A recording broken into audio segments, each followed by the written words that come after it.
But would you consider quitting your job if you make enough money from Udemy to live from it? Yeah. So again, thanks for the question. It's something that I've asked myself many times, and I don't know if I have the best answer for it. But essentially, I mean, this is obviously depending on the context, depending where you live and how much the cost of living is for you there. But I would say that in the first months, so when I had the courses initially, they weren't producing substantial amounts of money. They were more like a passive income, if you can call it like that. It was just something that would be like a bonus, right?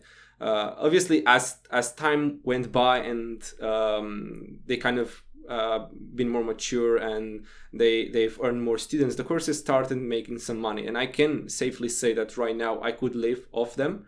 Nice.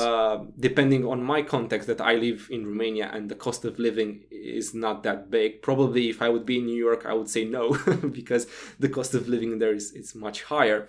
But it's not a golden rule. It's not like I can say tomorrow, yeah, I'm going to quit my job and I'm just going to do courses for the rest of my life, because there are good months and there are bad months. It's not like you have your payday where you know that you will receive a certain amount of money and that you can do some kind of plans with it and maybe, I don't know, stash some money, invest some money, because you have that fixed figure. With courses and basically with every other kind of content creation product, you'll have different or variable income, right? So maybe there are months where I couldn't really say that I can live off of it. And I couldn't really say that I could really be dependent or independent, right? And you couldn't really live off of it every month. But most of the time, it would provide you a good income that would support you. Now, the thing is, even if I would be like really successful, right, and I would have millions of students, I don't know if I would quit my job completely. I think that having something that drives you is really important. So you don't want to lose this kind of aspect of being involved in something. It's great to have things on the side. And I think that this is something that I encourage everyone to do. And we will speak this about this as the next point about the advices.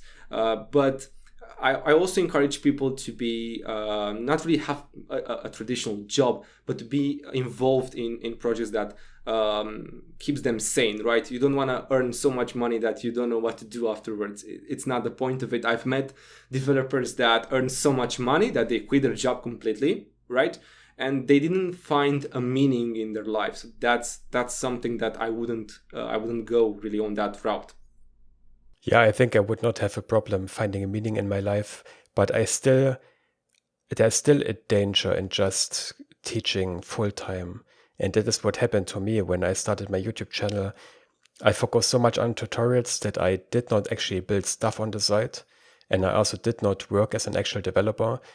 And then the problem was I didn't gain real life experience.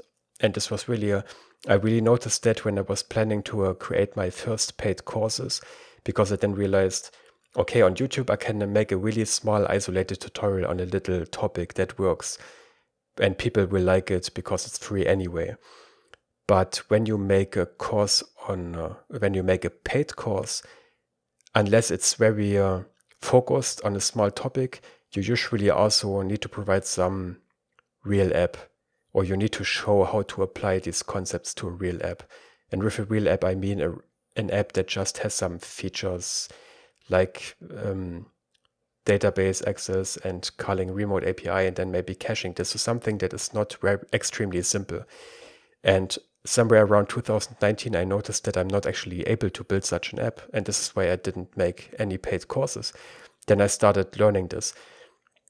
And this is really something that can happen if you don't actually work as an Android or as a developer on the side. If you only focus on creating tutorials, then you lack the real life experience. This is why I think even if you can live from courses and Udemy, you have to work on some real projects, because otherwise how do you keep your knowledge fresh, and how do you make sure that you actually know what you're talking about? You need to work at least on some personal projects or maybe on open source projects, but you can't just teach. And yeah, the one thing that's a bit annoying about making programming courses is that they are outdated relatively fast. I mean, you can still sell them after a year and they will still be good, but making a course is difficult. And because they are eventually outdated, you don't really have this option to create a lot of courses, and you can't really build this library of courses that just keep selling year and year after year again, which is possible in some other niches. When you talk about marketing, okay, marketing has also changes. There's social media, and before social media, there were television and so on. But there are maybe certain topics where the courses are more evergreen.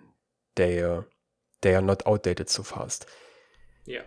This is why it's difficult to actually make a living from programming courses, in my opinion. Even though there are people who are really good at this, they make, I don't know, 6 figures, 7 figures from courses.